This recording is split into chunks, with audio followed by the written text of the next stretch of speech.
गरीब गुंजन सुबह जल्दी उठकर काफी सारे आलू के पराठे बना लेती है और उन्हें अपनी साइकिल पर रखकर बेचने निकल पड़ती है।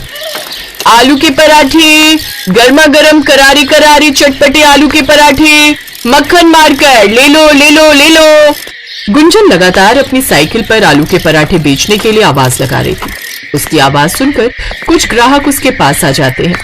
अरे गुंजन बहन, मुझे जल्दी से 2 आलू के पराठे दे दो। जी भाई साहब, बस जरा सा सब्र कीजिए, अभी लगा देती हूँ। गुंजन अपनी साइकिल रोककर खड़ी हो जाती है।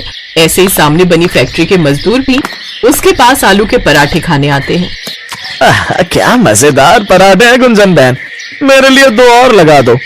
हाँ हाँ, अभी लो। फिर दिन तक उसके सारे पराठे बिक जाते हैं। इसी तरह वो हर रोज आलू के पराठे बेचने निकल जाती है। उसके हाथ के पराठे सबको बड़े पसंद थे। इसी तरह वो हर रोज सुबह से शाम होने तक आलू के पराठे अपनी साइकिल पर घूम घूम कर गांव भर में बेचती थी। फिर शाम को थकी हारी वो अपने घर पहुंचती है, जहां उसके बूढ़े सास ससुर और अपाहिज पति उसका इंतजार कर रहे होते हैं। बहू आ गई तू? कब से मैं तेरी राह देख रही थी। घर में राशन खत्म हो गया है, अब खाने में क्या बनाएं? आप चिंता मत करिए माँ जी, आज जो कमाई हुई है उनमें से कुछ का मैं राशन ले आती हूँ और बाकी के बचे हुए पैसों से मैं आपकी दवाई भी ले आती हूँ। थकी हारी गुंजन थैला लेकर राशन लेने बाजार चली जाती है और वहीं से दवाई भी ले आती है। फिर घर आकर वो खाना बनाने लगती है कि देखती है कि आग जलाने के लिए लकड़ियां तो खत्म हो गई हैं। अरे घर में तो लकड़ियां भी नहीं है, मुझे अभी जंगल जाकर लकड़ियां लानी होगी। गुंजन लकड़ियां लेने चली जाती है।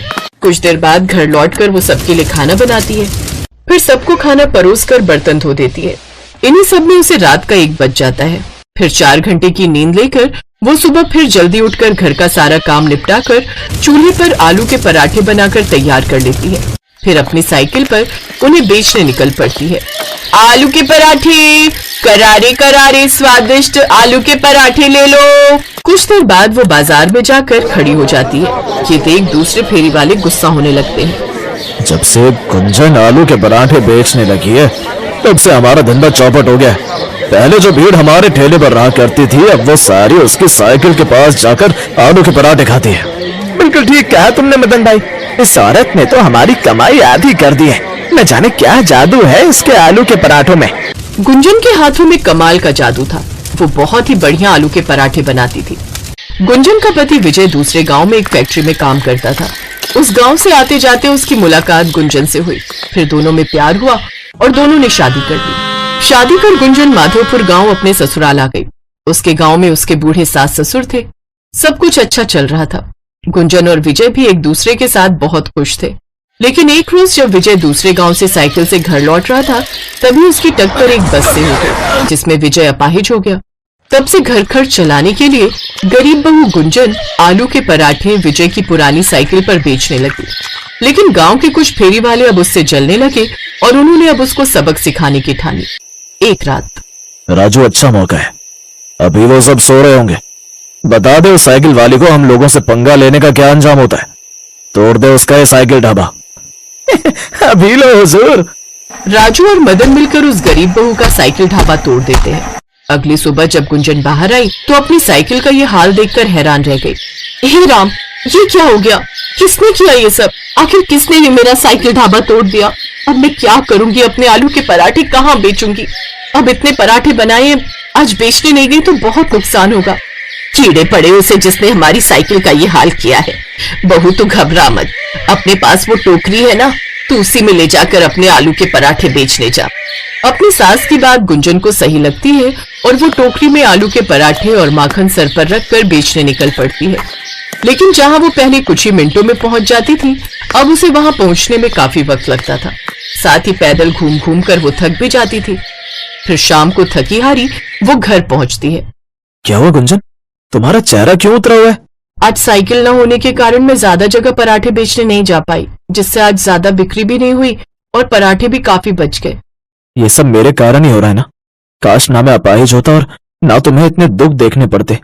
क्या सोचकर तुम्हें ब्याह कर लाया था कि तुम अनाथ हो, जो प्यार खुशियां तुम्हें मायके में नहीं मिल पाई वो मैं तुम्हें दूंगा, लेकिन यहाँ आकर तो तुम्हारी हालत कैसी हो गई है। आप परेशान मत होइए जी, मैं आपके साथ खुश हूँ और भगवान ने एक रास्ता बंद किया है तो वो दूसरा भी जरूर खोलेगा।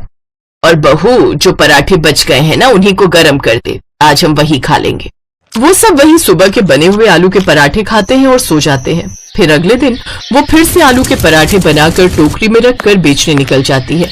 आलू के पराठे ले लो, आलू के पराठे। लेकिन उस रोज भी उसकी ज्यादा बिक्री नहीं हो पाती और वो उदास होकर एक पेड़ के नीचे बैठ जाती है। हे भगवान, ऐसा ही चलता रहा तो मैं कैसे अपना घर चला पाऊंगी? घर का राशन, सबकी दवाइयां, सब कैसे होगा? शाम को गुंजन फिर मायूस सा चेहरा लेकर घर आ जाती है। उसके परिवार वाले उसकी हालत देख समझ जाते हैं कि उसकी आज भी कुछ खास बिक्री नहीं हुई। वो सब भी मायूस हो जाते हैं। तभी उसके पास उसकी सहेली और पड़ोसन रजनी आती है। अरे गुंजन बहन, तुम आ गई? मैं कब से तुम्हारी राह देख रही थी। कहो, क्या बात है रजनी? तुम्हें पता है अपने गांव में ना एक बहुत बड़ी प्रतियोगिता होने वाली है खाने को लेकर। जो भी सबसे अच्छा खाना बनाकर जजेस को इम्प्रेस करेगा उसे पूरे 10 लाख का इनाम मिलेगा। क्या 10 लाख? हाँ सोच गुंजन, अगर तुम ये प्रतियोगिता जीत गई तो तुम्हें पूरे 10 लाख का इनाम मिल जाएगा। वैसे भी तुम पराठे बनाने में तो माहिर हो। जैसा स्वाद तुम्हारे हाथ के पराठों में है ना, ऐसा कहीं नहीं। और भाग लेने में क्या जाता है, कौन सा इसके पैसे लग रहे हैं।